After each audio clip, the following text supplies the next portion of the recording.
ಅಂದ್ರೆ ಅರ್ಜುನಿಗೆ ಮದ್ವೆನಾ?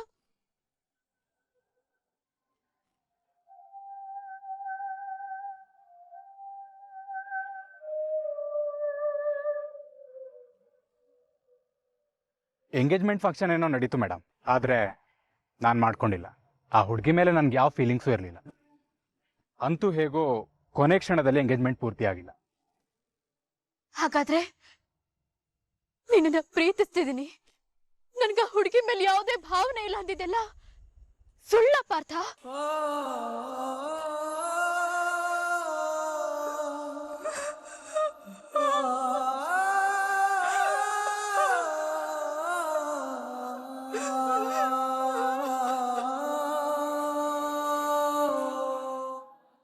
ಇನ್ನೇನ್ ಸ್ವಲ್ಪ ಹೊತ್ತಿಗೆ ನಮ್ ಮದ್ವೆನೇ ಮುಗ್ದೋಗುತ್ತೆ. ಇಲ್ಲಿ ಮದುವೆ ಆಗುವಾಗ ಅಲ್ಲಿ ಭಾರ್ಗವಿ ಸಂಧ್ಯಾ ಜೀವಕ್ಕೆ ಅಪಾಯ ಆಗಿರುತ್ತೆ. ಇಲ್ಲ, ಹಾಗಾಗ್ಬಾರ್ದು.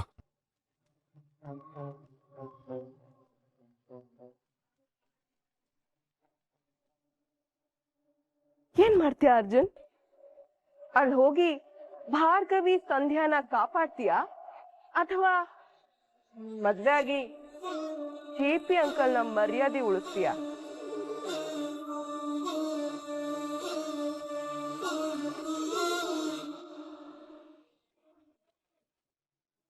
ಹುಡುಗ ಹುಡುಗಿ ಎಷ್ಟು ಮಾತಾಡ್ತೀರಾ? ಮದುವೆ ಆದ್ಮೇಲೆ ಮಾತಾಡೋದು ಬಹಳಷ್ಟಿದೆ. ಈಗ ಶಾಸ್ತ್ರದ ಕಡೆ ಸ್ವಲ್ಪ ಗಮನ ಕೊಡ್ರಿ. ಓಂ ತದೈವ ಲಗ್ನಂ ಸದಿನಂ ತದೈವ ತಾರಾಬಲಂ ಚಂದ್ರಬಲಂ ತದೈವ.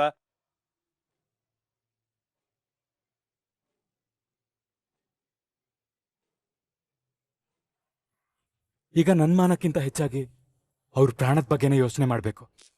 S, correct.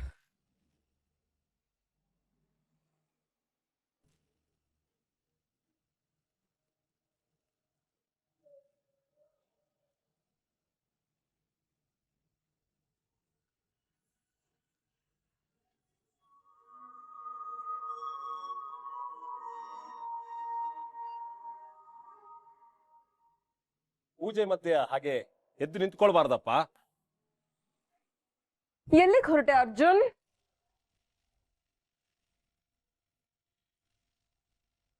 ಎಲ್ಲೂ ಹೋಗ್ತಿಲ್ಲ, ಇಲ್ಲೇ ವಾಶ್ರೂಮ್ ಹೋಗಿ ಬರ್ತೀನಿ. ಒಂದು ನಿಮಿಷ.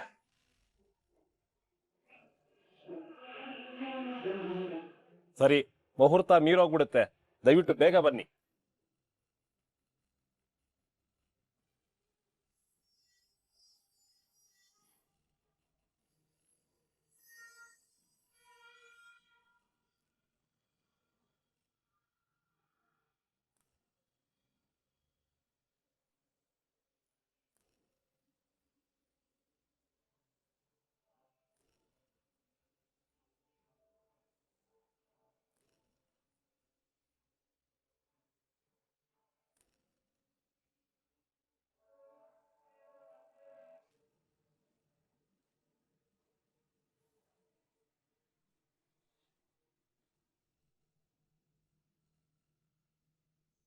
ಬೇರೆಯವ್ರನ್ನ ಮದ್ವೆ ಆಗೋದಾದ್ರೆ ಯಾಕೆ ಸುಮ್ನೆ ನನ್ನ ಹತ್ರ ಪ್ರೀತಿ ಪ್ರೇಮ ಅಂತ ನನ್ನ ಮನ್ಸಲ್ಲಿ ಅವ್ರ ಬಗ್ಗೆ ಯೋಚನೆ ಹುಟ್ಟಾಕಿದ್ರು?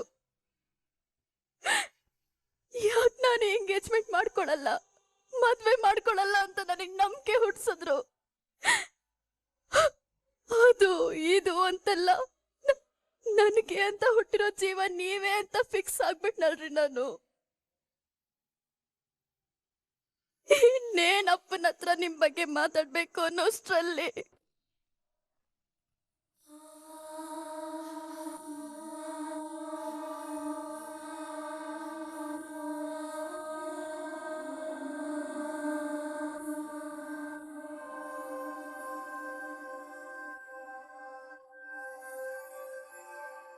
ಅಕ್ಕ ಅಕ್ಕ ಅಳ್ತಾ ಇದ್ದೀರಾ? ಏನಾಯ್ತಕ್ಕ? ಕಸ ಅಷ್ಟೆ, ಬಾ ಹೋಗೋಣ. ಅಕ್ಕ, ಅರ್ಜುನ್ ಅಣ್ಣ ಬರ್ತಾರೆ ಅಂದ್ರಲ್ಲ? ಅರ್ಜುನ್ ಬರಲ್ಲ ಸಂಧ್ಯಾ, ಅವನ್ ದಾರಿನೇ ಬೇರೆ, ನಮ್ ದಾರಿನೇ ಬೇರೆ. ಏನ್ ಹೇಳ್ತಿದ್ದೀರಾ ಅಕ್ಕ? ಅಂದ್ರೆ ಅರ್ಜುನ್ ಬರಲ್ವಂತೆ. ನಾವ್ ಮನೆಗೆ ಹೋಗೋಣ. ನಿನ್ನ ಜೋಪಾನ ಮಾಡ್ಕೊಳಕ್ಕೆ ನಾನು ಬೇರೆ ಏನಾದ್ರೂ ದಾರಿ ಹುಡುಕ್ತೀನಿ. ಹ? ಅಕ್ಕ,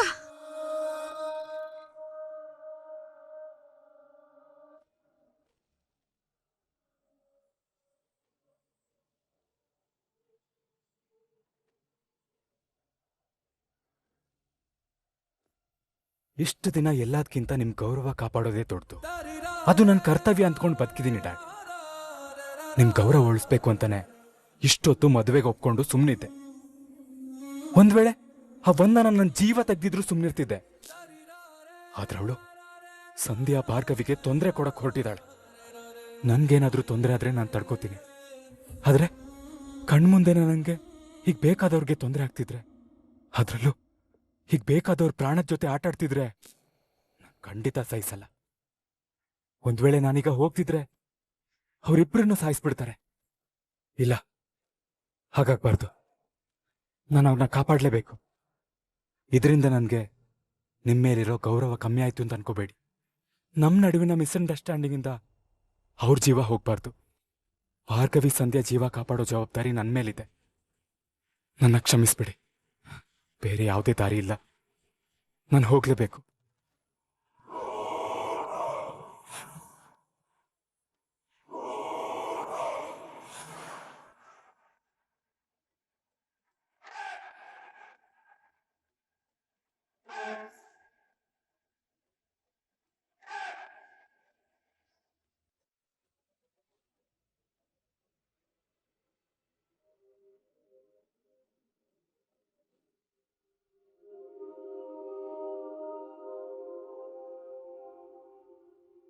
ಬಾವಾ,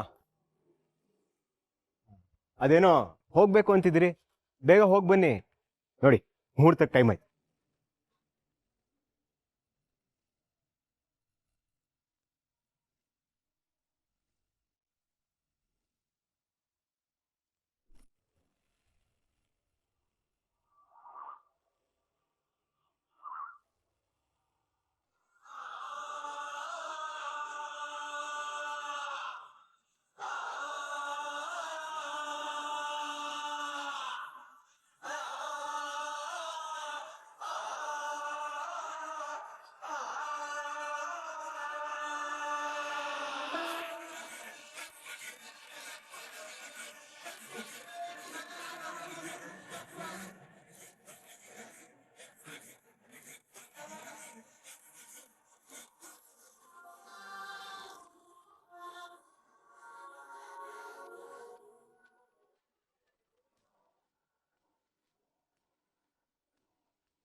ನನ್ನ ವೈಯಕ್ತಿಕ ವಿಚಾರದಿಂದ ಸಂಧ್ಯಾಗೆ ಯಾವುದೇ ರೀತಿ ತೊಂದರೆ ಆಗ್ಬಾರ್ದು.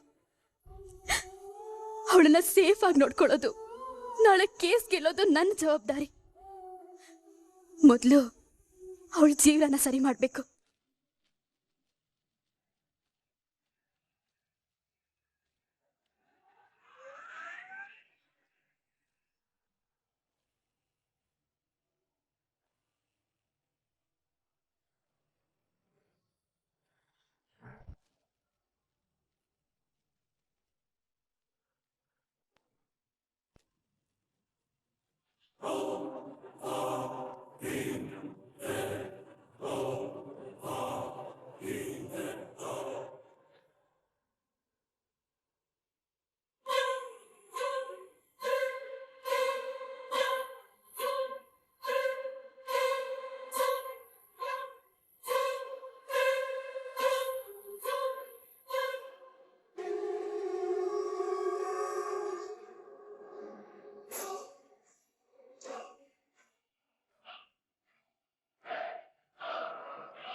ದೇವ್ರೆ, ಮದ್ವೆಯಿಂದ ಹೊರಡ್ತಾ ಇದ್ದೀನಿ. ನನ್ನ ಪರಿಸ್ಥಿತಿ ಅಪ್ಪಂಗೆ ಅರ್ಥ ಆಗೋಗೆ ಮಾಡು. ಹಾಗೆ ನಾನು ಹೋಗೋ ತನಕ ಸಂಧ್ಯಾ ಭಾರ್ಗವಿಗೆ ಏನೂ ಆಗದಿರೋ ಹಾಗೆ ನೋಡ್ಕೊ.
ಮುಹೂರ್ತ ಮೀರೋಗ್ತಾ ಇದೆ, ಬೇಗ ಕರೀರಿ ಸರ್. ಛೇ, ಎಲ್ಲಿ ಹಾಳಾಗೋಗಿದ್ದಾನು. ಮದ್ವೆ ದಿನಾನು ಸೀರಿಯಸ್ನೆಸ್ ಇಲ್ಲ. ವೃಂದ, ಹೋಗೋನ್ ಕರ್ಕೊಂಬ ಹೋಗು. ಮಾವ ಟೆನ್ಷನ್ ಯಾಕೆ? ಅವನಿಲ್ಲೇ ವಾಶ್ರೂಮ್ ಹೋಗಿದ್ದಾನೆ ಅಷ್ಟೇನೆ, ಬರ್ತಾನೆ ಬಿಡಿ. ಜೆಪಿ ಬರ್ತಾನೆ ಬಿಡು. ಓಂ ಧ್ರುವಂತೆ ರಾಜ ವರುಣೋ ಧ್ರುವಂತೆ ವಿಕ್ಕಿ, ಏನು ನಿನ್ನ ಅವಸ್ಥೆ? ಅರ್ಜುನ್ ಎಲ್ಲಿ? ಅರ್ಜುನ್ ನನಗೆ ಹೊಡೆದು ಓಡೋಗ್ಬಿಟ್ಟ.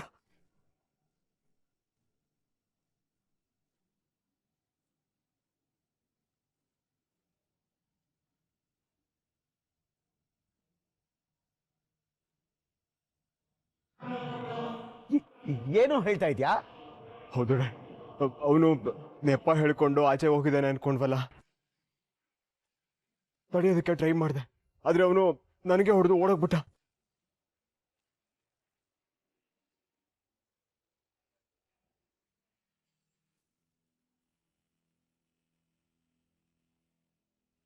ಎಷ್ಟು ಕೊಬ್ಬು ಅವನ್ಗೆ. ನಾನು ನಿರ್ಧಾರ ಮಾಡಿರೋ ಮದ್ವೆಯಿಂದಾನೆ ಓಡೋಗ್ತಾನ.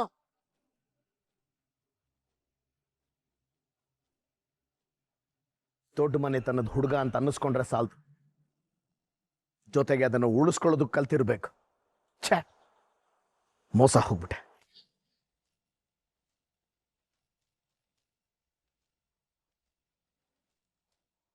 ಎಲ್ರ ಮುಂದೆ ನನ್ನನ್ನು ಅವಮಾನ ಮಾಡ್ಬಿಟ್ಟ. ಅವನು ನನ್ನ ಮಗ ಅಂತ ಹೇಳ್ಕೊಳಕ್ಕೆ ನಾಚಿಕೆ ಆಗ್ತಿದೆ. ನನಗ್ ಬರ್ತಿರೋ ಕೋಪಕ್ಕೆ ಅವನ್ ಸಿಕ್ಕಿದ್ರೆ ಶೂಟ್ ಮಾಡಿ ಸಾಯಿಸ್ಬಿಡ್ತೀನಿ. ಇಷ್ಟೊಂದು ಸಿಟ್ ಮಾಡ್ಕೊಂಡಿದ್ದಾರೆ. ಒಂದ್ ವೇಳೆ ನಿಜ ಏನಾದ್ರೂ ಗೊತ್ತಾದ್ರೆ ನನ್ನ ಗ್ರಹಚಾರನೂ ಬಿಡಿಸ್ಬಿಡ್ತಾರೆ. ಮಾವ, ಯು ಜಸ್ಟ್ ಶಟ್ ಅಪ್.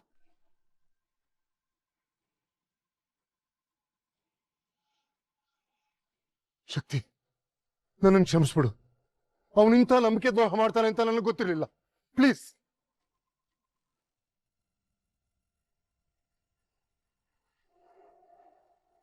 ನೋಡು, ಅವನು ನನ್ನ ಮಗನೇ ಅಲ್ಲ. ನಿನ್ನ ಏನು ಬರುತ್ತೋ ಅವನಿಗೆ ಶಿಕ್ಷೆ ಕೊಡು.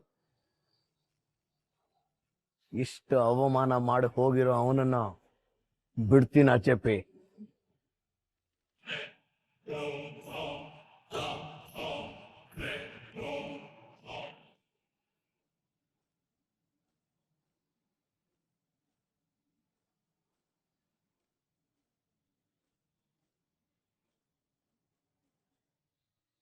ಏಯ್, ಬಾರ ಇಲ್ಲಿ.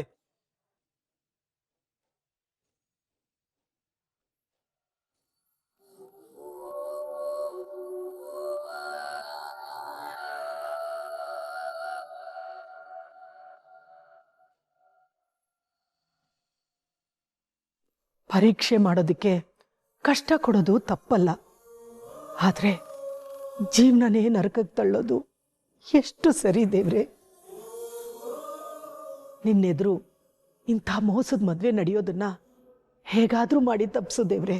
ಸದ್ಯಕ್ಕೆ ನಮ್ ಭಾವನೆ ಅರ್ಜುನ್ ಮುಂದಿರೋ ದೇವ್ರು ಅತ್ತೆ. ಆ ದೇವ್ರು ಹೇಳೋ ಮಾತನ್ನ ನಿಮ್ಮಮ್ಮಗ ಕೇಳಿದ್ರೆ ಸಾಕು. ಆಮೇಲೆ MLA ಅಳಿಯಾಗಿ ಆರಾಮಾಗಿರ್ಬೋದು. ಒಂದ್ ವೇಳೆ ನಿನ್ಗೂ ಒಬ್ಬ ಮಗ ಇದ್ದಿದ್ರೆ ಆಗ್ಲೂ ಅಂತ ಮನೆಯವ್ರ ಜೊತೆ ಸಂಬಂಧ ಬೆಳೆಸ್ತಿದ್ಯಾ ಸಾಕ್ಷಿ? ಅಂತ ದೊಡ್ಡ ಸಂಬಂಧ ಸಿಕ್ಕಿದೆ ಅಂದಿದ್ರೆ ನಾನೇ ನನ್ ಮಗಂಗ ಐಡಿಯಾ ಕೊಟ್ಟಿರ್ತಿದ್ದೆ. ಅವನ್ ಕೈಯೋ ಕಾಲೋ ಹಿಡಿದು ಒಪ್ಪಿಸ್ತಿದ್ದೆ. ಒಪ್ಲಿಲ್ಲ ಅಂದ್ರೆ ಕೆನ್ನೆಗೆರಡು ಬಾರಿಸಿ ಮದ್ವೆ ಮಾಡಿಸ್ತಿದ್ದೆ. ದುಡ್ಡಿಗೋಸ್ಕರ ಸ್ವಂತ ಮಗನ್ನೇ ಮಾರ್ಕೊಳ್ತೀನಿ ಅಂತ ಹೇಳ್ತಿದ್ಯಲ್ಲ, ಈ ತರ ಎಲ್ಲ ಮಾತಾಡಕ್ಕೆ ನಿನಗ್ ಸ್ವಲ್ಪನೂ ನಾಚಿಕೆನೆ ಆಗಲ್ವಾ ಸಾಕ್ಷಿ? ಕೊಚ್ಚೆ ಮೇಲೆ ಕಲ್ಲೆಸ್ತಿದ್ದು ನನ್ ತಪ್ಪು. ಹೋಗಿ ಹೋಗಿ ನಿನ್ನ ಹತ್ರ ಕೇಳಿದ್ನಲ್ಲ. ರುದ್ರಕ್ಕ, ಯಾರನ್ ಕೊಚ್ಚೆ ಅಂತಿದ್ದೀರಾ? ಮಾತಿನ ಮೇಲೆ ನಿಗಾ ಇರ್ಲಿ. ನಿನಗೆ ಹೇಳ್ತಾ ಇರೋದು, ದುಡ್ಡಿನ ಮುಂದೆ ಮಾನವೀಯತೆ ಇರ್ಲಿ. ಮಾನ ಮರ್ಯಾದೆನೂ ಲೆಕ್ಕಕ್ಕಿಲ್ಲ ನಿನಗೆ. ಈ ಮನೆಯಲ್ಲಿ ಬಿಟ್ಟಿಯಾಗಿ ಬಿದ್ದಿರೋ ನಿನ್ನಿಂದ ನಾನ್ ಮಾತ್ ಕೇಳಿಸ್ಕೋಬೇಕಾಗಿಲ್ಲ. ಹೌದಮ್ಮ, ಈ ಮನೆ ಸೊಸೆಯಾಗಿ ಬಿಟ್ಟಿ ಕೂಳ್ ತಿಂತಿದ್ದೀನಿ ಅಷ್ಟೇ. ಆದ್ರೆ ನಿನ್ ಹಾಗೆ ಶಾಪಿಂಗು ಅಂತ ಸುತ್ತಾಡ್ಕೊಂಡು ಶೋಕಿ ಮಾಡ್ತಾ ಇಲ್ಲ ನಾನು. ನೀವ್ ಈ ಮನೆಯಲ್ಲಿ ಆಟ ಕೊಟ್ಟು ಲೆಕ್ಕಕ್ಕಿಲ್ಲ, ನನ್ನನ್ನೇ ಶೋಕಿ ಮಾಡ್ತೀನಿ ಅಂತಿದ್ದೀರಾ. ಸಾಕ್ ನಿಲ್ಸಿ. ಅಲ್ಲಿ ನನ್ನ ಮೊಮ್ಮಗ ಅರ್ಜುನ್ ಜೀವನ ಹಾಳಾಗ್ತಿದೆ ದೇವ್ರೆ. ಅವನ್ ಮದ್ವೆನ ದಯವಿಟ್ಟು ನಿಲ್ಸು. ಆ ಹುಡುಗನ್ಗೆ ಇನ್ನೂ ಕಷ್ಟ ಕೊಡ್ಬೇಡ. ಮದ್ವೆ ನಿಲ್ಸೋದೇನತ್ತೆ? ಇಷ್ಟೊತ್ತಿಗೆ ತಾಳಿನೂ ಕಟ್ಟಿ ಸಪ್ತಪದಿನೂ ತುಳಿದಾಗಿರತ್ತೆ. ಇರಿ, ಇವಾಗ್ಲೇ ಫೋನ್ ಮಾಡಿ ಕನ್ಫರ್ಮ್ ಮಾಡ್ಕೋತೀನಿ.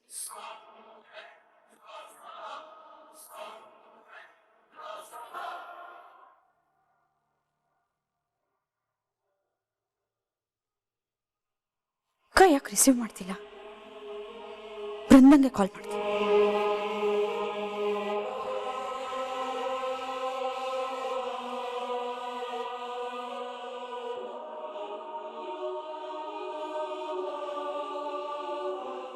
ಯಾರು ಕಾಲ್ ಪಿಕ್ ಮಾಡ್ತಿಲ್ಲ ಅಂತಂದ್ರೆ ಅತ್ತೆ ಪ್ರಾರ್ಥನೆ ದೇವ್ರಿಗೆ ಕೇಳಿಸಿದೆ ಅಂತ ಅರ್ಥ. ಮದ್ವೆ ನಿಂತೋಗಿರ್ಬೋದು ಅಲ್ವಾ ಅತ್ತೆ? ಕಾಯೋ ದೇವನು ಕಾಪಾಡ್ತಾನೆ ಅಂತ ನನ್ನ ಮನಸ್ಸು ಹೇಳ್ತಿದೆ. ಎಲ್ಲ ಒಳ್ಳೇದಾಗುತ್ತೆ ರುದ್ರ.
ಹೆದರ್ಕೋಬೇಡಿ, ನನ್ನನ್ನು ಹುಚ್ಚಿ ಅನ್ಕೊಂಡ್ರಾ?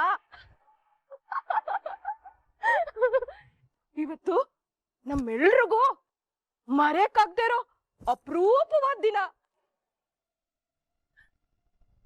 ನಿಮ್ಮೆಲ್ರಿಗೂ ಮರೆಯಕ್ಕಾಗ್ದೇ ಇರೋ ದಿನ. ಯಾಕ್ ಗೊತ್ತಾ? ಅಂತ ಟ್ವಿಸ್ಟ್ ಇದೆ.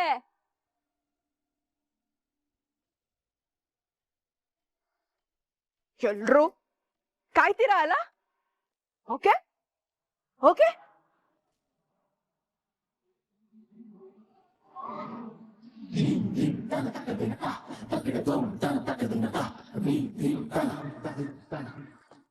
countdown starts now.